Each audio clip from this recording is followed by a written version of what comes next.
Welcome to another episode of The Art of Feminine Negotiation, and I'm your host, Cindy Watson, and I am so excited to have with us today Paula Detuzzi. Welcome, Paula. It's great to have you here. Thank you so much for having me. I'm delighted. And we're going to be talking today with Paula about negotiating your value in a male-dominated industry or industries. And I can't wait for you guys. I just had to interview Paula. She is an absolute powerhouse. This mother of 9, yes, you heard me right, mother of 9, hails from Charleston, South Carolina. She's the CEO of Local Choice Spirits and the Striped Pig Distillery, woman-owned and family-run, award-winning brand development and distribution platform. Paula is an award-winning, game-changing female voice in leadership in male-dominated industries. She's always been a disruptor, sort of forging that path, and brings these new strategic visions as they, for her current incubation of that, they, act as the premier turnkey incubator for billion-dollar booze conglomerates. So, Paula, I'm just so thrilled to have you. I mean, everything about you, as you know, my business is called Women on Purpose, and I created a program called The Art of Feminine Negotiation. So I am particularly excited to chat with you because you are most definitely a woman on purpose.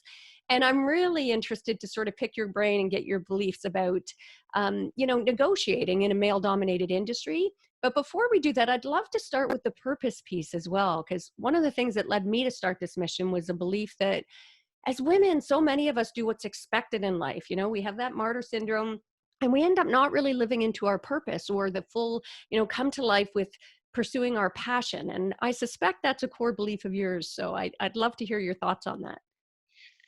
Actually, the thing that drew me to you was because you had the word purpose in there. So for me, it's key to everything. And it was a distinction that I had really early in life, like in my mid-teens, where I recognized there was a difference between purpose and passion. Yeah. And as a go-getter at it, I started my first business when I was 9 years old. I would always hear people say, follow your passion, just do what your passion is and the money will follow. That's how you'll figure out what to do and who to be in the world. And I wasn't jiving with me. Yeah. And I call them distinctions. I have realizations or dreams. Almost, I feel like the universe is talking to me. I love that. I recognized, you know what? It has nothing to do with passion. Passion comes and goes and flares and wanes. And I was wondering why I would be so excited about something one minute and then less excited about it the next. And I'd get teased and saying, that's because you're a Gemini. And there's 2 of you. And I'm like, no, there's something that I'm really missing here. Yeah. And the distinction that came to me was that if we really identify with our core purpose, which comes internally, passion is external. There's a difference between motivation and inspiration. That inspiration and that core purpose, it comes internally. Yeah. It comes internally. Passion will come and go and flare and wane. And some days you want to do what you're doing, other days you don't want to do it. Yeah. And then you question, why are you doing it at all? But if you once you make that question, you go back to internally, what is my purpose? Yeah. So I knew from a very young age that my purpose was unconditional love and possibility. I love that. So now, no matter what I'm doing, when I get discouraged, when I have less passion, or when I'm totally turned on, I remember that, what's my purpose here? Yeah. And if I'm in alignment with my purpose, I don't need any motivation. Absolutely. I don't need any guidance. I don't need anything external because I'm connected internally. So I would propose that purpose is the most important thing for us to feel fulfilled on this planet. I love that. And my gosh, you are so ahead of the curve. I think you are an absolute exception. I think most women hit sort of middle age, and frankly, a lot of women hit menopause and still have never really tapped into that purpose. And I suspect for a lot of women, we get those, when we're young, we sort of intuitively know what that purpose is, and then it gets beat out of us as everybody tells us it's not realistic or it's not feasible or it's not appropriate or any of the million things we hear about not following that. And then we end up doing the expected path and wonder why, even though we have successful careers, we still have that little niggling dissatisfaction inside, right? So, and I love your distinction about that internal external, because so most women tend to be externally driven, right? We get our sense of value from those external as opposed to internally. So what would you have to say? Because I know in mine, I have a lot of women going, they're intimidated by the concept, I think, of purpose, Paula, where they're like, I don't have some big life-changing mission. So what do you say when you're dealing with women when they talk about that and they're intimidated by what their purpose could be? I think that the first thing, and I do this exercise in my workshop, is to really identify with what your purpose is, because we tend to tie it to physical activity. Yes. And I walk people back to going into utero. And if in utero you can go through remembering why were you put on the planet, it's less about something that you're doing. And it's going to be words like I picked unconditional love and possibility. Yeah, if you really come back to feeling who your soul is inside, and sometimes that might be teacher, it might be motivator, it might be caretaker. For me, again, unconditional love and possibility. Once you identify those little pieces of yourself, it doesn't matter if you're a teacher or a nurse or a sanitation engineer or a mailbox delivery guy. It just doesn't matter. Because, for example, yes, I've been building all these big businesses, but with coronavirus or anything else for that matter, there's no certainties, right? Yes. And as an innovator, most likely I'm going to experience having to rebirth myself all over again anyway. Well, what happens when I fall down? If I identified with any of my existing paths as my purpose, then I would be disheveled. But if I go back to, wait a minute, what is my true purpose? It's unconditional love and possibility. So if I just turn into hip hop grandma and I sit and rock my grandchildren, am I demonstrating unconditional love and possibility? Absolutely. So there's always alignment. Happiness comes from alignment to your core purpose, not to your path. Yeah. So that's what I would recommend. So resonate with that. And I hope for the listeners out there that you're really paying attention to that point, because that is a subtle but really powerful distinction. Because if you tie your purpose to what you're doing, as you change what you're doing in life, suddenly you feel like you've lost your purpose and you will be lost, which we see so often with women, as opposed to having it be something core that's so much a part of you that it doesn't matter what you're doing. Your purpose is always there and you can draw on it and get your strength and power from it. I love that. And I saw a quote of yours that I'd love to share, Paula, and I'd love you to expand on it a bit. I think it was when you were launching your skirt magazine, which I'm going to want you to chat about as well in just a moment. But you'd said the time is right for every woman to add greater dimension to intellectual standards, to the quality of reasoning, and to critical thinking. It's impossible for feminine innovation to go unnoticed, and I, for one, am tired of being hushed. So I invite everyone to bring their pixie powers. Together we embrace fashion, fun, family, and our formidable future. I love that. So can you tell me a little bit about what you meant by that? It totally resonates with me, but I'd be interested on your spin on that. Yes. You know, finally, Bloomberg reported that women occupy 51% of the workforce now. Pretty amazing, given, you know, we've only had the right to vote. Only white women have had the right to vote for 100 years. It's insane.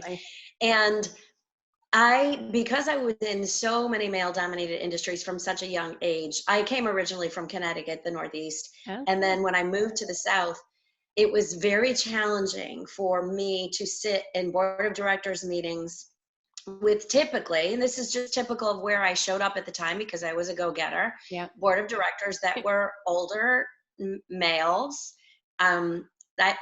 Sometimes I don't use the word men anymore because there's a difference between what I feel like. I love that. Real women and real men, and females and males. Yes. So I sat it around board of directors with some males, and I would be told when I'd have an idea that was contrary to what the consensus was, because I'm the only woman, of course it's going to be contrary to the consensus. I have a completely different perspective.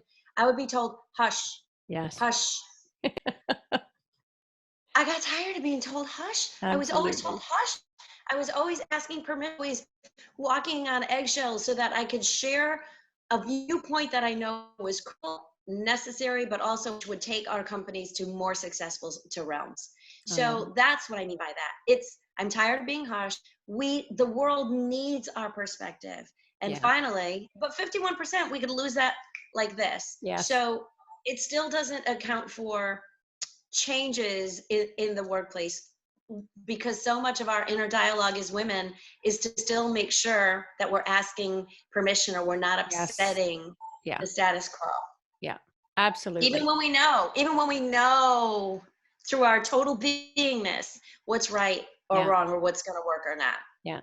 And we don't ask for what we want. And again, seeing that, that's why that quote really resonated with me about stepping, because that's my thing as well. It's all about stepping into that feminine power, whatever that means for you, but really owning it and stepping into it. Because the flip side of being hushed, which happens often, I had the same experience as you can imagine. I practiced trade union labor law. So for the longest time in my practice, I was the only woman in the room for, the other side, other counsel, the adjudicator, my own team, you name it. And often when you do have those ideas that they're prepared to even recognize have merit, they take them as their own, right? So it's that really owning, but also being able to ask. Like, it amazes me that still in this day and age, when we do have over 50% of women in the workforce, over 50% of women in our law schools, and most of our professional schools now as well are women, and yet you're not still seeing them at those high partnership levels. And we don't ask. 62% of men, when they're given a job offer, will ask for more money, as compared to only 7% of women. Like, that figure staggered me, right? So tell us a bit about Skirt Magazine. I love that. I think you're the first and only for quite some time sort of female owned and directed magazine in South Carolina, as I understand it. I love the concept. Yes, Skirt Magazine has been in the Charleston area. We celebrated our 25th anniversary a year ago, and I was so delighted to see things in the right time, but more importantly, where we're taking this. It was primarily a magazine about women's empowerment and focused, I think, a lot on lifestyle and the kind of rah-rah kudos for women, 25 years. Yeah. But now Skirt for me is not a magazine. Skirt is a movement of women who are just banding together to create strong bonds. You mentioned the ask. There can be a big ask and a powerful network of women banding together. That's a big call to action. Yeah. And it stems back to me, that whole possibility feature. Yeah. Women are afraid to ask because we've got the imposter syndrome, right, where we don't feel like we deserve it. Absolutely. But two, we're so afraid of being looked at as the B word if we're vocal about the things that we want and need, right? And then we get labeled and we fear that we lose our power, compared to a man who might be vocal and ask and lose his patience, and all of a sudden it's authoritative. Yeah. So with Skirt, it gives me this platform for helping women come together, be strong. But I wanted, and this is what we're working on now, moving into more of an e-commerce digital connection for women to stay empowered and connected. Yeah. I wanted them to have measurable tools that are impactful for their businesses and get them to wherever they want to be in life, as opposed to just reading and learning and being inspired. I want them to be able to take action. So we're moving out of just print publication and moving into digital, because it's active, it's action. Yeah. I want it to be an action magazine. I love it. I love it. And I love that idea, because I've seen a few times, looking when you've been interviewed in that, and you talk a lot about the importance of women sort of that rising up together, having that bond together and lifting each other up, which I think is so important. And it ties back even when you said about the being afraid of the B word, which, I've seen a lot in my industry, and I think for all women in C-suite and sort of across the board, and even at parent council meetings, frankly, that need to not be seen to prop up sort of the male in the room, if you will. And I think some of that comes from that, certainly the ask is about that fear of rejection, that fear of failure. But I think a lot of women don't tap in as well. Behind it at some level is a bit of a fear of success. And, and we have women not propping each other up or stepping into our power. And when you see, like, they've done those studies, I'm sure you've seen them, Paula, with the boardroom table, and they show people a photo, identical photo, same boardroom, same people in the room. But when the man stands at the head of the table and they ask people in the study to describe the man, they use words like leader, strong, powerful, all of these positive sort of attributes. They take the same picture and put a woman at the head of the table and ask the participants in the study to describe the woman. And invariably, it's like controlling, egocentric, all of these negative, and both men and women who are in the study draw those same conclusions. So thank you for everything that you're doing and your magazine and the principle behind it. I think it's beautiful. So. It's such an inspiration to me. You hit on, there's just so many things, to always go over and talk about. I think that my wish for women, I think part of our I think this is why moving forward now, and especially with what's happening in the world today, Yeah. the need and the benefits of women loving and supporting women are going to have profound effects in the world. We, as women, get our serotonin boost from nurturing and loving, right? And as we've had to stand up, almost distance ourselves somewhat from displaying that to our male counterparts or equals, and even our children, to stand up for our own rights out of necessity, right? Out of setting boundaries for how we want to be looked at and treated. We've lost some of our internal need for that fulfillment. Absolutely. And so where can we shift that? We have to shift that to other women, because at least we're going to get that same boost, that same need to nurture and take care of. And oh my gosh, how much more powerful will it be for us to turn our attention to each other and be promoted, as opposed to where we've kind of come out of history. Absolutely. I love that. I love that. And for me, one of the reasons I created the Art of Feminine Negotiation program is, and I just feel so connected with your message, Paula, because I think we have, as women, when we hit those positions, we sort of bought into the myth that the only way to be successful was to bring that more masculine energy, if you will. And we lost touch with the feminine, which is our strength. Like in negotiations, for me, the most power, and I was guilty of it. Like, I fully admit I was in full-on aggressive mode for a long time early in my career. You know, my clients called me Barracuda, but it starts seeping into your life. It affects your personal relationships. It affects your relationship with your kids, let alone your professional, and it affects your sense of self when we start giving up that sort of all those feminine traits.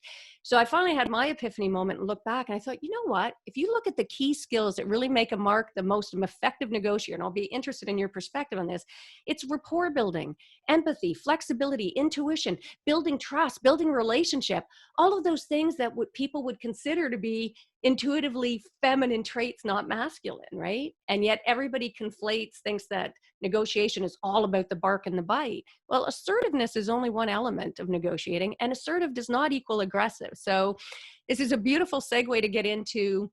I'd love to pick your brain. I mean, you've built successful, like, empire, truly, as a woman, and in a male-dominated industry, came from even other male-dominated industries before that. So I would love for you to share your insights about, achieving that in the context of negotiation skills. And specifically, I guess two parts to that. One, how did you negotiate your value in that context as a woman? And then if you want to turn to how did you approach actual, like, negotiations generally in the industry? Okay, I feel like I have to take notes. There's so many things there. I go back to looking at who we are as people first, right? So the science of our bodies is the fright or flight response. And when anybody has a big bark, it's because of fear. Yeah. There's a saying that says everything either happens out of fear or out of love. Like, those are the two driving emotions for everything that we do. And I tend to believe that that is really true. I love that. And so if we're barking or we're aggressive or we're assertive, male or female, it's coming from most likely a place of fear. And you're having to stand up and you become territorial of your own energy. Yeah. And so I think that's what happens there. We are definitely people first, product and process second. And I really do believe that the leaders of the future are going to come from the people who are strong enough to be leaders in the first place, male or female. Yes. We are living in a dynamically changing world, right? The new norm. There is never going to be a normal again. I can't even imagine what things are going to happen out of our existing space, but we're all changed. We're a changed species on the planet right now. So nothing is going to be the same. We're not going to think about things ever again the same. So our manifestations are going to be completely different. Yeah. And it's going to happen rapidly because so many of the people the consciousness of the planet is waking up. Yeah. And you can see that and how well the world band together in the middle of this crisis. It's just been heartwarming for me. Yes. So I go back to, when you're arguing your value, you go back to, like, what's inside of you? Who are you? How do you stay true to who you are? And we could go back to the same thing, to your core purpose. And when we start to negotiate, it's because we feel that unless we give up parts of ourself, we're not going to be respected. We start buying into an external discernment of who we are, and we play that role. Yeah. And sometimes that's okay. It's okay to play that role for a little bit, especially because we're living in a somewhat materialistic world where we need the financial stability to be able to support our families. Mm-hmm. And so we argue against ourselves in the valuations, not intentionally, but because fear steps in and we become willing to accept what's on the table as if that's all there was. So the real issue becomes the lack of being trained to create and manifest a reality that you are in control of.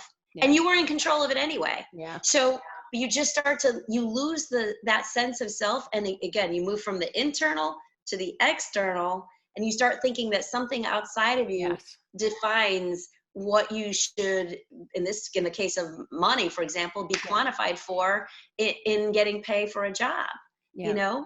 And I always say that it's like, since when did equal work for equal pay for equal work become the equivalent of just human kindness? Yeah, I agree. You know, we're just human beings.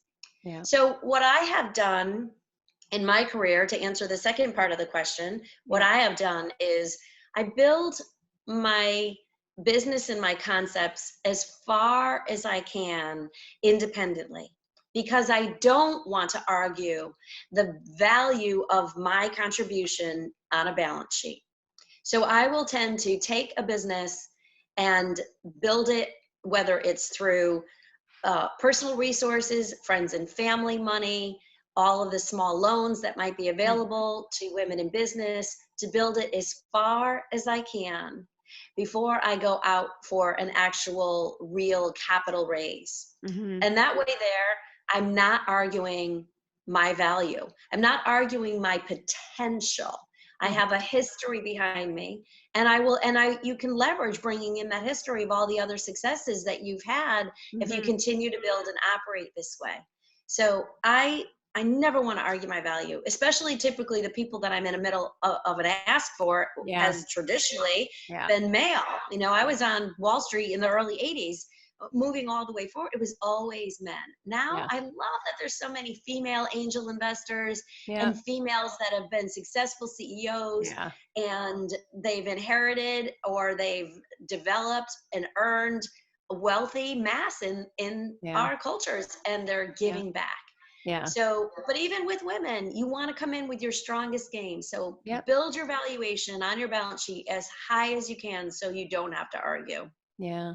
Well, and I love that you drew that distinction as well about, you know, we're not talking male, female here. This isn't a gender-based thing necessarily. Even this is about that, bringing that masculine or feminine energy to the table as well, right? Those traits. And I just think and love the concept of the ripple effects of, like, imagine if the whole world tapped into this more, if you approach negotiations, if you will, from a place of that more human sort of energy, and from that place of rapport building and building trust and all about relationship, as opposed to focusing on sort of a win or lose scenario. The ripple effects of that, I think that when people talk about the rise of the feminine, for me, that excites me very much, because, you know, I think we could see profound shifts when that happens. So absolutely. And getting the male, the gender, familiar and comfortable with their own female energies, things will start to relax. I'm atypical, because as the masculine energy, I get accused of all the time of just being too masculine. And then I'm like, okay, I gave birth to 9 children. Yeah. So I have so much family. I'm like, you know, and they didn't come out walking on their own. Like, I'm a nurturer, and you have to nurture a business. It's like a baby, right? Absolutely. So you have to nurture. I have that sense of nurturing and love. And again, I want to be known for unconditional love and possibility on the planet. Yeah. So it's interesting how for some, we just have that natural balance. But even though I know that I have that natural balance, I get accused all the time just because I'm successful in business of being too masculine. Yeah. Now, no woman has ever said I was too masculine. Yeah. Only a man. Oh, Only a that's man. interesting. Okay. Although it's funny you say that, because I have had the experience. I think women as well, like you say, they're so shying away from that possibility of the B word or seeing what's aggressive, that I think they do tend sometimes, both males and females, to label women who are strong and in that position as bringing forth that masculine energy, right? So I gotta say, put that in check, because I think it comes back from being afraid. I think absolutely. women who have been less practiced, that's all I'm gonna say, less practiced in putting their needs forward. And so Absolutely. they're very subdued or very submissive. Yeah. And they're gonna coin that as feminine. It has nothing to do with femininity. Yeah, I agree. So they're less practiced in Yeah. vocal and finding their voice. Yeah. And so what happens? They're fearful. That's Yeah. all. And I think that's that fear of success as well, which isn't surprising. As you say, it's only been 100 years since we had the right to vote. And in the bigger scheme, it's not that long ago that women who stepped into their power were burned at the stake. So I think there's a certain sort of still memory, if you will, as well, about that. Oh, stepping into my feminine power, maybe that's a dangerous place, right? So getting over that, I think, is a beautiful sort of state of empowerment. Now, you mentioned about building capital, and I wondered if you'd touch on that, because I know, and I mean, reading up on you, you clearly are brilliant at being able to raise capital, which is an art in itself. So can you share with us some of your tips on how to negotiate capital, especially in industries that are typically male dominated? Sure. Here's the most important tip. Remember that money is just a physical manifestation of some kind of energy, just like everything else on the planet, Love right? it. It's not it's not a real thing. It's our attachment to what it means that gives it its power. Beautiful. And so raising capital or building your business does not have to come in any particular shape or form. It'll manifest into dollars in the end. It always will. Yeah. You don't have to worry about that part. Yeah. So I always drive what I'm doing by how am I adding value? How do I serve? How do I give of myself, and how do I make something or somebody come out in a better place than they were than before they met me? So that's how I start my negotiations. It's what can I do to serve you? How can I add value here? What can I give back to help this whole even better than it was before I entered? Yeah. And now all of a sudden you move people into thinking, okay, well, we had a benchmark and now we're going to be here. Now, again, later they can equate that to dollars, but right now you're taking them into a journey of we're here and now we're going to be here.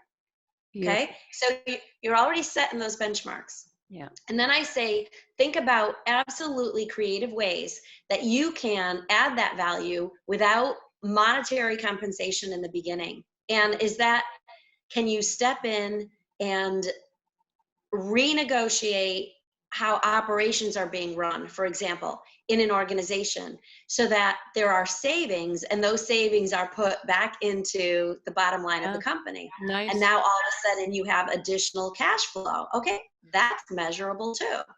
So it doesn't necessarily mean that you have to come in with the dollars. You have to come in with the open mind of figuring out how can I add pockets of value everywhere along the way in as many places as I can. And those will absolutely manifest and turn into the dollars in the end. Sometimes you have to do that work hard. You have to do it yourself. You have to put the sweat, I call it the sweat equity, right? You put the sweat equity in, you make it happen, and then all of a sudden it's measurable. I'll give you an example. The last distillery that I purchased, when I went in, they wanted a big price for it, and I didn't have the money, but I wanted it so badly. I really wanted it. I knew it was a platform for me, just like with Skirt Magazine. I knew it was a platform for me, and I wanted the space. And so I went in and I said, I'll come in and I will turn operations around. So I will bring down all of your debt. I will eliminate all of your overhead expenses. I will pay down all of the loans that are outstanding, and I will bring viability to the business. And in exchange for that, after a series of demonstrated steps, I will have owned the business. So instead of, I'm just giving an example here. If you want to go in and buy a building or a business that's $1 million, if you can show that you created 100,000 pocket here, 100,000 pocket here, 100,000 pocket here, 100,000 pocket here, and as you continue to check off all those boxes, that was the same as you contributing $1 million. And now you don't have equity partners and you don't have debt. Yeah. You see? So you can create the money internally. It's all there anyway. Yeah, I love that. And again, for our listeners out there, I really encourage you to listen to the message behind that about coming from a place of service. When you come with a mindset of looking of how can I serve, how can I give, how can I add value here, even beyond capital, this is brilliant in terms of advice for raising capital, but I really invite you guys to apply that in every area of your life as well. Every negotiation. And as you know, I think all of life is a negotiation, you know, to say whether you're negotiating with yourself, negotiating with your intimate partner, with your kids, or multi-million or billion-dollar deals. It's all a form of negotiating. And that, Paula, is a game changer. What you just said, that is like gold dripping from the ceilings here. If you can get that into that mindset shift of coming from a place of how can I serve, how can I add value? And Paul, I understand you spent about 2 decades as an expert in the financial and tax planning field before you came to the distillery industry. So how would you compare your negotiating experience or sort of navigating that environment as compared to the distillery industry? I actually didn't leave that environment. In fact, yeah, there's no way. So once you get really trained and you get some seasoning under your under your breath, you can't really change. So everything I do is always coming from the perspective of Nice. the financial industry. Yeah. Yeah. Beautiful. So it is no different. Again, I go back to the energy is neither created nor destroyed. It simply transfers form. We know that Yeah. from quantum physics. And so anything that I'm doing goes back to how am I adding that service and that value? And that translates into financial reward, money that it's tangible that we could spend to, Yeah. have the lifestyle that we want. But I love the financial services, and I've only, as opposed to being a full-time financial planner and tax advisor for lots of people, which I still am because people hire me all the time to consult with their businesses, and I'll be CEO or CFO or CMO or CTO, whatever anybody needs. And chief marketing officer, it seems like I've really moved into marketing lately. Yeah. But the analysis of any business or whatever I'm looking at is where I'm deepening my skills on a daily basis.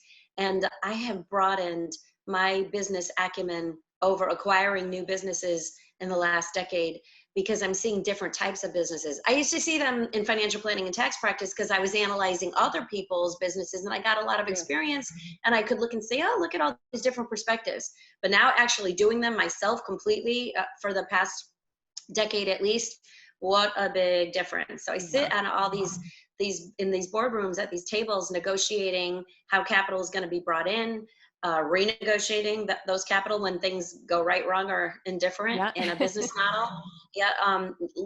Going through robbing Peter to pay Paul to keep the lights on, everything that you have to do as a true entrepreneur. So there isn't really much difference at all. Every day I'm sharpening the saw. I spend a lot of time on my education and I reach. People tell me you're doing too much or just stay focused or do this. The more I reach, so it's kind of like if you remember when you were in grade school and you had to learn the multiplication tables, how hard it was until you got to the next level. Then all of a sudden the 3 times table seemed easier when you were working on the 4 and the 5 times table. It's kind of the same thing here. The more that I reach and I get more a broader business perspective under my belt, then what happened before seems like easy peasy pumpkin pie, right? I find placement for that. So that's why I continue to reach, because I'm learning and it just changes my perspective on everything. Yeah. And again, for the listeners, like be listening even behind the message, because that confidence competence loop, right? I mean, we've talked about that before. The more you put yourself out there, the more risk you take, the more you strive to grow, to serve, to be adding value, to be pushing the boundaries a little bit, then the more confident you're going to get, because you're going to get that competence the more you put yourself out there and try things, as opposed to staying in that comfort zone where you're not going to develop any of those competencies. And that in turn is going to affect your confidence as well. So that confidence competent loop can either work up in your favor, or you can let yourself spiral a little down if you don't. So I love the messaging behind this, Paula. So I would like to add, so I have 2 famous pixie sayings, they call me Pixie Paula. So just to add about that confidence, because sometimes we're in the middle of it and we get fearful, but if I give you a visual to think about, you'll hopefully be inspired to go into action. You talk a lot, you've mentioned this a few times about women being afraid of success. I think that I hate when people say that to me. They're like, oh, are you afraid to actually be successful now and make it happen?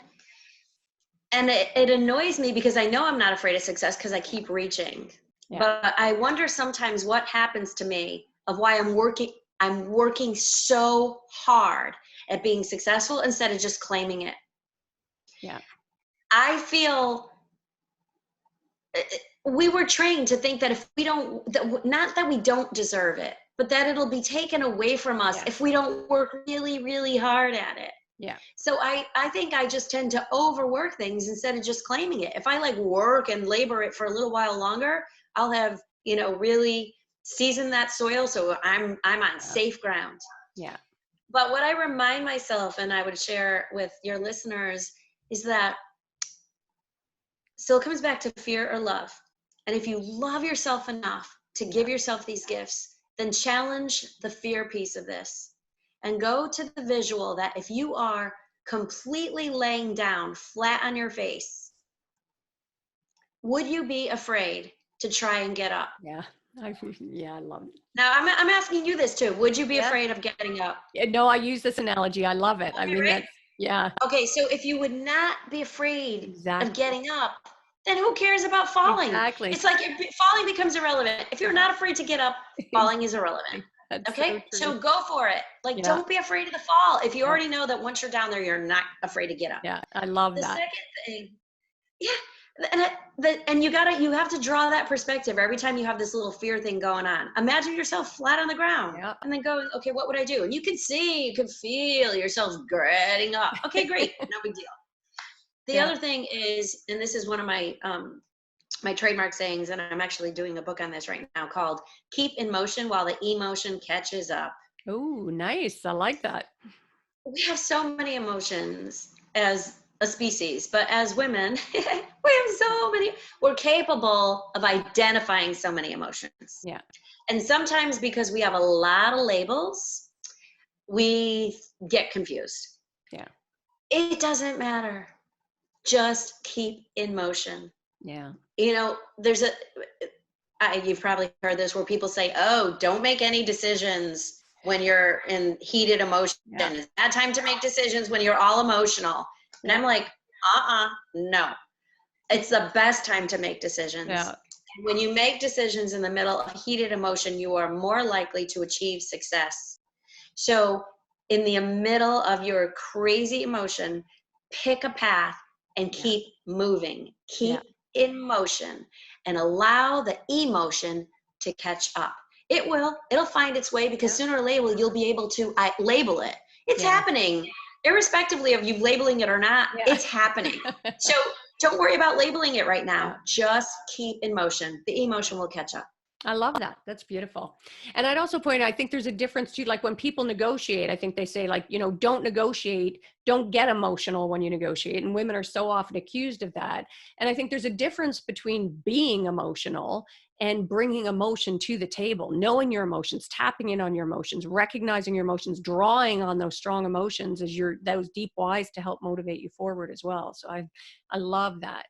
And I'm sure a lot of people are wondering out there. I mean, you've had, such success, Paula, and you're so beautifully grounded and, truly an inspiration how you love to help other women lift up as well. And coming from a place of true sort of love and compassion generally and how you approach everything, which is gorgeous. And, how did you negotiate or navigate or whatever you want to call it, such a, successful, so potentially demanding career and mission, frankly, it's not just a career, definitely mission-based, and being a mother of 9. So many women struggle with this balance. I'm sure they would love some of your insights or thoughts on that. I didn't know that there were boundaries, and I didn't use filters as if they were real. I would say, I like to think outside the box, and then I would hear my kids say, my mother didn't know there was a box. Yeah. And I think that's true. So I was fortunate enough to have parents that I said, it's not so much, it wasn't important what they said. It was important what they didn't say. Mm-hmm. They didn't say, you can't do this. They didn't say, we don't have enough money. They didn't say, oh, that's not for people like us. They didn't say, oh, your friends are wealthy and we can't afford that. They didn't put any limits on my ability to be inspired. And I keep saying there's a difference between motivation and inspiration. And the inspiration is coming from inside, right? Yeah. So I just didn't have those filters that somehow let me think that I was somehow limited. Yeah. And it doesn't make any sense to me. And again, as a scientist and a mathematician, I really understand energy probably better than the person that is. So like, if you understand energy, you're like, there are no limits except for what we limit ourselves for. There's no filters. The more we learn on an ongoing basis, it's all happening right outside our peripheral, right? And we are antennas that are just bringing in all this information, but the true driving force is coming from inside. So I just didn't really feel those boundaries, and I wanted it so bad, and I didn't just listen to anybody tell me no. So kids in tow, you know, I have 5 kids in 4 years, and then I have 4 kids in 6 years. So it's like there's 17 years between my first and my last. Yeah. I had 9 kids in 17 years. Yeah. I mean, I was pregnant for 17 years straight. And so I have 5 kids under 4 years old. I mean, like, it's like craziness. Yeah. I think it was an alien abduction, I say now, because when I think about it and I look back, I'm like, what the heck? You know? But I think that I wanted it. Love is infinitesimal, like it's just there, right? It's unlimited. And I just had so much love that honestly, I don't know how I did it. And I didn't have help. You know, my parents were great. They loved and spent all kinds of time with my kids, but they did not babysit. I did not have help. And I just loved them so much. But I also felt they were supposed to be here. They were supposed to come, you know? And it wasn't until when I had the last one, I was crying and I was like, oh my God, oh my God, oh my God. And they're like, what? They thought something was wrong. I was like, oh, it's the last one. Like I knew, like at that time, I'm like, this was it. I was supposed to do this thing. Yeah. I don't know. That's amazing. So, and I love your talk about energies. And it is, I think there's a new awakening about that as well, because, you know, years ago, when I think growing up, that was considered pretty woo-woo, right? Like pretty out there. And now the science is catching up with that as well. And people are recognizing that, you know, the people who've been advocating for this for decades and generations had it right all along, right? As we, again, hush them, as you said earlier, right? Yes. So beautiful. And you may have already— and like you said, burn them at the stake. Yes, that's true. What would you say is, and I normally ask this sort of closing off, this has been amazing, I must say, what is one of the greatest mindset shifts that you would say you've experienced in your life, Paula? I'm experiencing it right now. Beautiful. Which is always a good thing. If you're having your best distinction right in the moment, good for you. Yes, no, I'd love to. And if not, you should be having a talk with yourself. Yeah.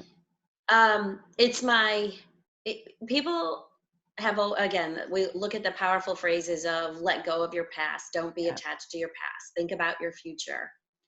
And as creators and manifestors, go-getters, people that have a lot of drive, I'm recognizing that it's not for me about letting go of my past.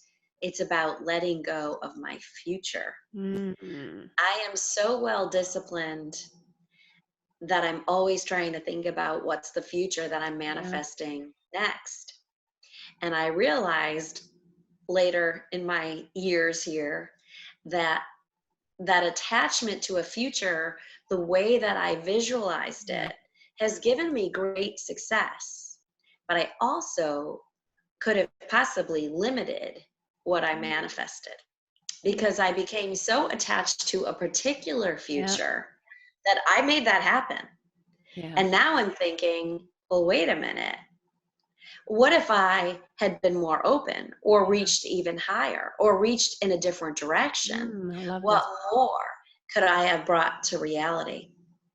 And in these days of uncertainty, where so many of us are going to have to really redefine, which isn't really true, right? Come back to our core purpose, to identify with who we are. Then we'll, on the outside of us, it'll materialize however it's meant to be. But as we're looking at who we are, I don't want to give the message of telling everybody, forget about the past. This is the new norm. It's the past isn't a real thing, whether we're in the 20s, the 30s, whether we're in times of the bubonic plague or locusts or the pandemic. None of that changes. We're here on a planet. There's always a time of change.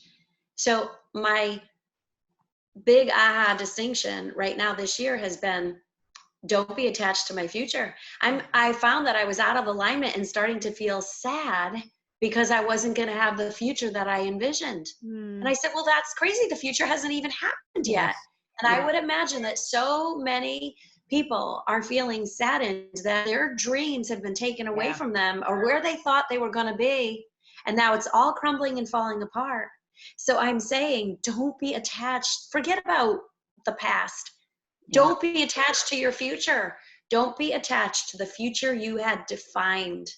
You can redefine and call out right now in every moment what your future is going to be. And if you're not attached to the future, your life will look miraculous in the present. Yeah. I love that. That so resonates with me. And again, for the listeners out there, I'd really invite you to take so much of what Paula says. It's, beautiful in answering the question, but it also, if you expand the concepts and apply them in every area of your life, can be so powerful. And again, I had the same experience where everybody now is like, I can't wait to get back to normal, whatever that is. That attachment, that fierce attachment to the past. And I think that really stops you. It puts these blinders on you from being able to see all the gorgeous opportunities that are out there. This is a chance to hit a reset button and redefine who do I want to be? How do I want to show up in this moment and going forward, right? And even in your micro negotiations, again, just invite you to, one of the elements of my sort of no fear program is that let go of fear, ego, attachment, and reactivity. When you get so attached to a particular result of anything in life, you miss the opportunity for better results for everybody, where you can negotiate a future, a dream that you didn't even anticipate. So thank you for sharing that, Paula. That is so beautiful. One last closing thought here on this. Right now, talk about negotiations, there are no rules. We're all in the same boat. And so there's no rules, there's no limitations, there's no judgments. This is like the freest time. This is the most freeing time in history as far as me being on the planet. This is the most freeing time. There's just no rules.